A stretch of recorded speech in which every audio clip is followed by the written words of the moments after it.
Hi and welcome to another episode of Delaware County Political News, Meet the Expert.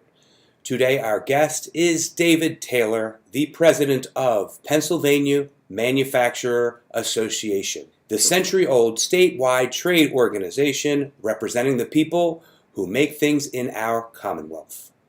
Now completing his 20th year at PMA, he previously worked for United States Senator Rick Santorum of Pennsylvania, Republican, State Senator John Shoemaker, Republican in Dauphin, and the Republican National Committee. He is a native of Huntington, Pennsylvania. He lives with his wife, Erica, and their daughter, Meredith, near Hershey. He is also the proud graduate of Dickinson College, my own alma mater, where we know each other. Larry is the named partner of DeMarco and DeMarco PC, a litigation firm in Philadelphia, serving eastern Pennsylvania, practicing general litigation and workers' compensation law. He's run for political office 3 times in Delaware County, for county judge in 2011 and 2015, and for state representative in Pennsylvania's 161st district in 2012. Larry's also the host of Delaware County Political News, the PA Voter Information Network, which is a digital website providing investigative reporting, interviews of local candidates, elected officials, and commentary. And he describes his views as being left of center. Larry, thanks for taking the time to be together today. And you and I have had conversations about this, just being heartsick and horrified over the congressional shooting in Washington, D.C. And that just the rancor in our discourse has gotten to a dangerous level. And that you and I, as people who are both active in PA politics, who have our own, respective public platforms, that you and I can serve a role by hopefully, teaching people how it can be done. That even though, there are a lot of things where you and I don't agree, that that we're friends of many years, we went to college together, and that I respect you and I care about you as a person, and that hopefully that this is the foundation for a healthy dialogue.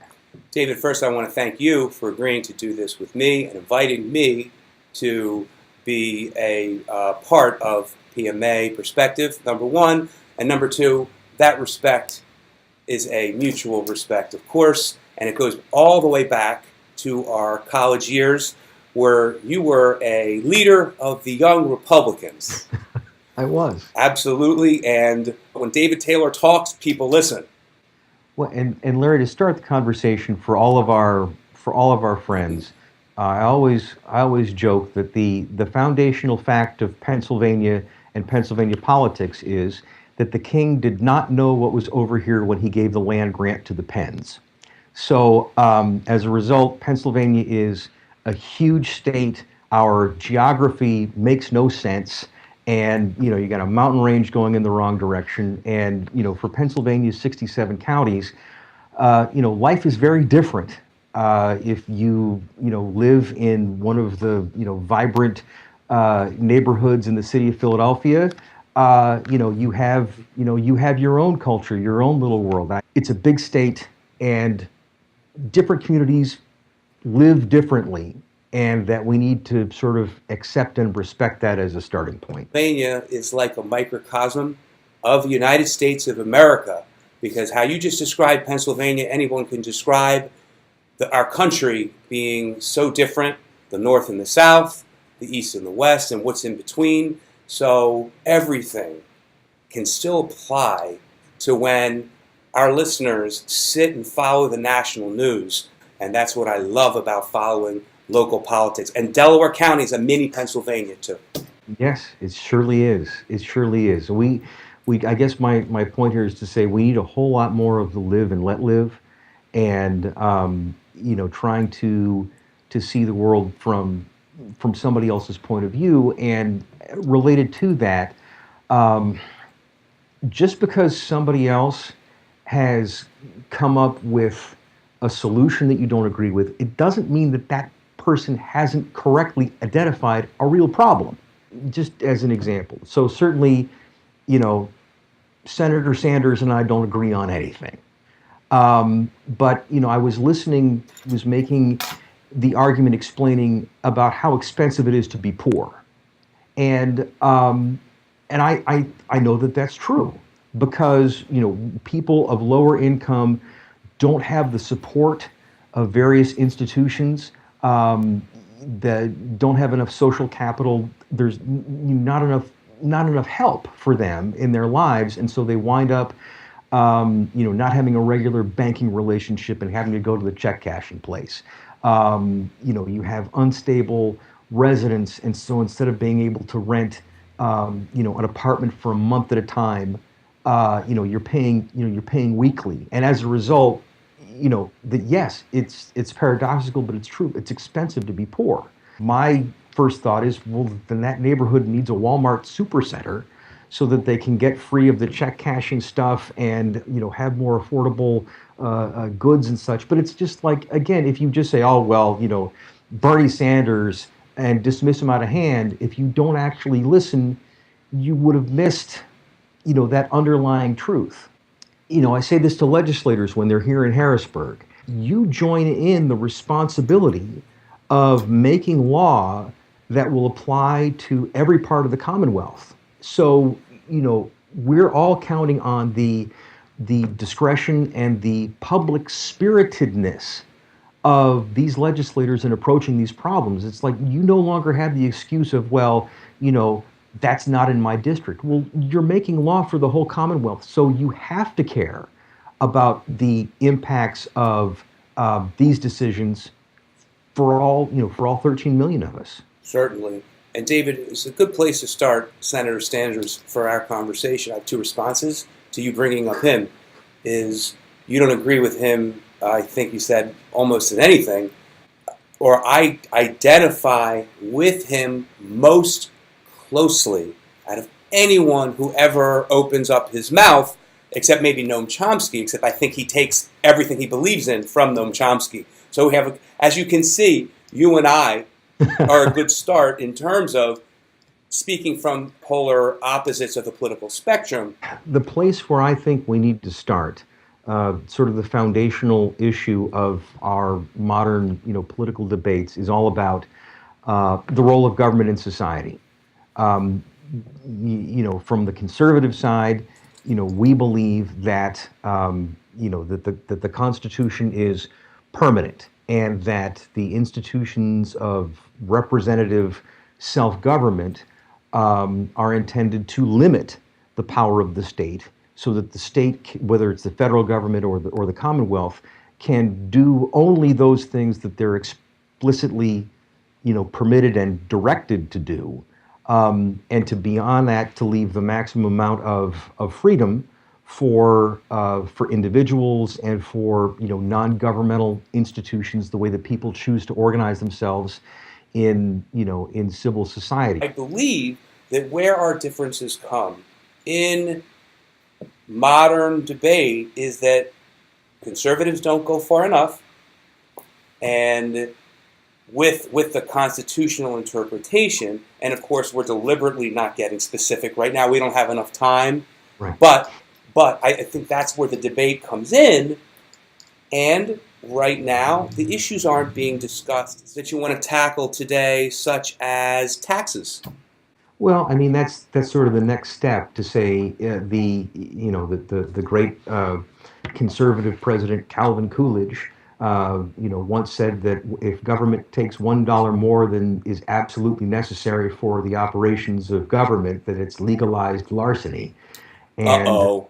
you know that attitude prevails. That is, you know, that when government becomes larger, more powerful, more intrusive, it consumes a larger and larger share of our economy, and that's a regrettable thing. Not only because it leaves people with less freedom and less control over their lives, but also, you know, it greatly inhibits the growth of the private sector economy. So yeah, the taxes should be should be sufficient to fund the government that we absolutely have to have under the Constitution, and beyond that, they should leave us alone. I don't think either you or I disagree with that they shouldn't be taking a dollar more, even though that Republican candidates and their campaigns so effectively label the Democrats as tax and spend Democrats. At least they do where I live.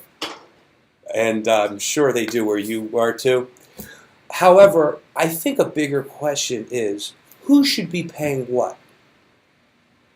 And something that my circle gets really, really burned up about is that a disproportionate amount of taxes that, let's say, a small business pays versus a corporation pays. Mm-hmm. And I think that this is something that I would really like to hear your opinion about. Anyone under $1 million or $500,000 pays whatever percent it is. But corporations, with their tax breaks, pay next to nothing. Have breaks of billions and billions. And that type of gross disproportionate. I know I'm not saying this eloquently because I don't have the numbers on front of me. Mm-hmm. What breaks that, the how corporations can use different cities hostage and play different jurisdictions against each other. David, you actually probably know this better than I, on the tax competitiveness amongst jurisdictions and whatnot, and what corporations pay in comparison to you and I. Right. You, me, and someone earning more or less under $1 million, I guess is what I'm trying to say. Okay. Well, there are different things at play here. Certainly whether it's earnings as income, which are taxed differently than assets. In Pennsylvania, we don't tax pensions or retirement benefits. There's also the question here, of course, of state and federal, that the federal tax system is especially Byzantine and impenetrable. And so, you would have a major corporation, a real giant like, say, General Electric, with a team of accountants and CPAs and, former IRS employees, and that their return, to the government would be, the thickness of the Philadelphia phone book.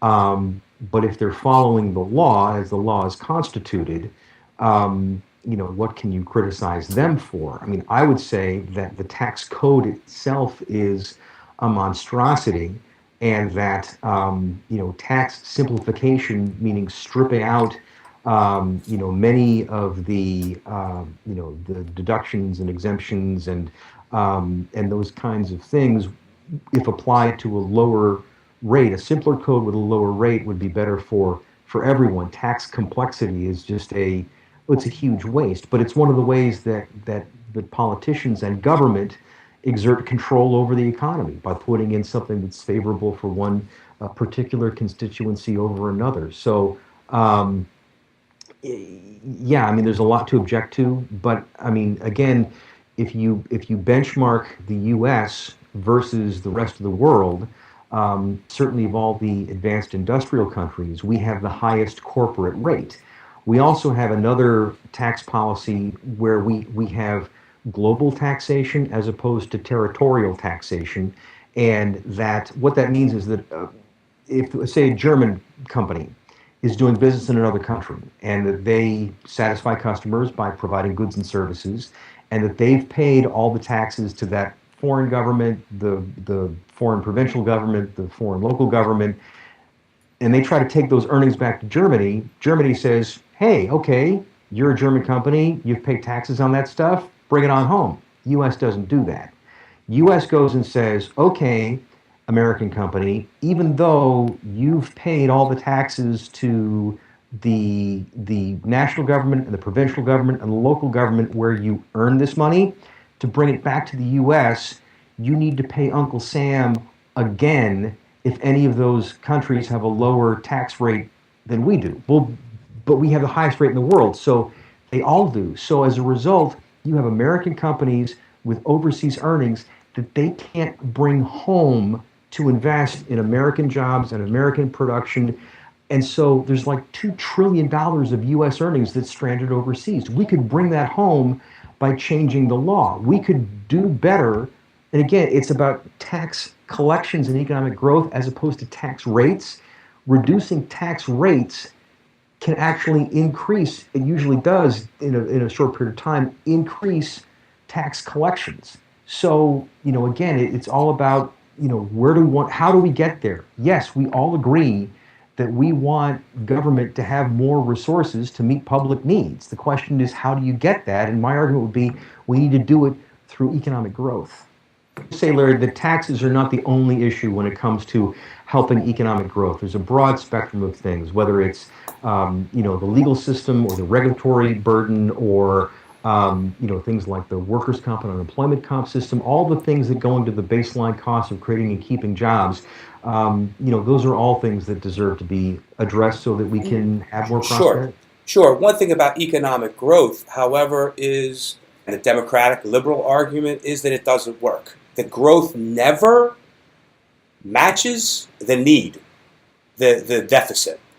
That is always going to be, or that always is on the campaign trail, the counter argument that, hey, reducing taxes stimulates growth, but it seems like when all the numbers are run, it doesn't, the calculations don't add up. At least that's what you always hear every cycle. Correct me if I'm wrong. Well, I mean, part of it is you've got to have spending discipline to go along with that. It's again, I wish I could say that there was one silver bullet thing that needs to be done. And anybody who says that all we have to do is cut taxes obviously is not telling the truth, because there is no one single thing that's going to lead us to prosperity. We need a whole bunch of different things working together. And that part of that is discipline, and discipline on the part of government with not taking too much from the private economy, discipline internally to government by making sure that the dollars that are taken from people are spent well. But it also requires discipline on the part of the individual citizen to study in school and to learn and to take up a profession and to be diligent and focused and to apply your skills, and also on the part of the sorts of small business folks that you mentioned earlier, the discipline to take a leap of faith by starting a new enterprise. And certainly not all those enterprises are going to be successful, but Pennsylvania has a pitifully low rate of small business startup that that our environment isn't very good to convince people that this is the right place to take that leap of faith and to apply their time, their talents, their dollars to invest to build a small business. And of course, that's where larger, more thriving companies come from. You've got to start small and then work your way up. So it's anybody who tells you that there's some magic elixir that all we need to do is this one particular thing. It's not true. Life is just so much more complicated than that, which is why I think that we should have the maximum amount of freedom so that people can figure it out for themselves. And that, and again, that's where, you talk about, billionaires. I mean, Jeff Bezos is reinventing the world. 20 years ago, Amazon was just an idea that he had. Bill Gates and others, that those kinds of risk takers and visionaries, they pull along the rest of us with what they do. Back to Bernie Sanders and your billionaire comment. You have Amazon, or you have other corporations who could be worth, or owners of companies who could be worth billions, but you can have workers who are making minimum wage or just above minimum wages. And that's not just on one company, that's at the United States, across the country. And that's not just the United States, but really you have that same situation going on globally. But yet, back right after the war, you had a time when unions were strong. You had the entire country who were working on a factory, and everyone had a good living wage. Middle class in the country where spending stimulated growth across the entire country. Isn't that more desirable for a healthy national economy? Oh, absolutely. We need broad-based growth. We need to have an economy where the job opportunities are both, more plentiful and more rewarding. Um, but that's, I mean, for each one of us is on his own journey, and this is something that we all have to work towards. And when I was a 15-year-old, grill jockey flipping burgers at the McDonald's on Route 22 in Huntington, Pennsylvania, how much value was I bringing to that business? Well, I can tell you not a whole lot, but I learned a lot, and it was, sort of my first contact with the real world as an independent person, and learning what it meant to show up on time, to go through all the necessary steps to do your function well, staying focused on the job, and putting in a full day of work. For a kid, those rigors were, it was very different, but it was good. The left would say, well, you're a cruel capitalist exploiter if, you don't support giving people a raise to the minimum wage. And actually, it's because it destroys job opportunities for lower income people, and because it delays that first experience of entering the workplace as an adult, that these things are actually bad for people. Maybe this is the example of the kind of thing where, can you just please give this a thought to what the person is saying before you attack the person's motives, or say that whoever would be making this argument is just no good. David, let me comment, and then I want to give you the last word. My reaction to what you said is agreement, in part. Number one, I've always heard when that was the counter argument to the minimum wage argument, and it's a good one. There's two things that society has changed from that time, where there's two solutions. Number one, the solution hasn't been found yet, and there needs to be more discussion that that's not going on. We stop where we disagree, and then we hate. We just talk and we say, darn opposite side, darn liberal, darn conservative, and that's the end of it. And it's wrong, and it's created by media outlets. That's my first thing. The second thing is, perhaps you do have an increase, and then that new opening job isn't a wage-paying job, it's an internship. And I think even Trump started to say something about apprenticeships. I don't know if that's where he was going, but that could be another solution, that entry-level position from people, from college graduates to the 15-year-old or 14-year-old who needs that initial step up into the workforce, is a mentorship that's not necessarily a paid position, because that first paid position is now a bump up. And the first few years of working is going to be some type of volunteer, but at least when you're working, you're going to be earning double. And again, I haven't thought this all the way through, but I'm just brainstorming. These are potential solutions that need to have more of a discussion to them, rather than starting the name calling and the hatred. Because what do we all want? We all want solutions. We all want good government. I want to thank you for. Let me thank you before you start. Thank you for having me on your show. It has been a true pleasure. Well, thank you, sir. It's great to be together, and yes, you're exactly right that we've got to get beyond, understand better where people are coming from. It is a big country.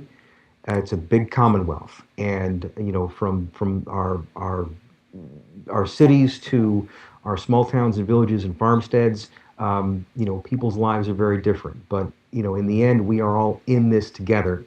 And anyway, thank you, Larry, for being my friend. Thank you for being part of the conversation. And I'll just close out on my side before throwing it back to you and saying that people can learn more about me and the things that I'm doing online at pamanufacturers.org and Sunday mornings at 8:30 on the Pennsylvania Cable Network with my TV show, PMA Perspective. David, it's funny. I'm glad that you said that. Listen, how you said it's a Sunday morning. Is that a live stream? We broadcast statewide the pre-recorded program at 8:30, but then it's available the following day on pamanufacturers.org. That all of our former programs are there, on the archive. I've had some great experiences. I interviewed Steve Forbes, Mike Rowe, and actually a number of times sat down with my good friend Senator Pat Toomey. And you also had, correct me if I'm wrong, our Speaker of the House. Yeah, Mike Turzai was on recently. I actually broadcast it. I forwarded that on my site. I want you to know. I enjoyed that very much. I appreciate that. Absolutely. Right? Well, I look all the time. David, you've also written a lot of good articles. Where can we find them? Yeah, links through to all those things on pamanufacturers.org, on the PMA Facebook page, linking through on Twitter that Carl Morera and I and our boss Fred Anton often quoted, providing testimony, otherwise making our mark in the public. And again, what we have to remember, in my opinion, is that the two opposite sides need each other to get the best result. That if there's a liberal point of view and a conservative point of view, oftentimes the best solution might be right in between. Well, we work together, and I think that's the most important thing, that when it comes down to it, we are all Americans, and that we're all in this together. You bet. David, thanks, and until next time. I'll see you soon, Larry. Thanks so much. See you soon. Thank you. Bye-bye now.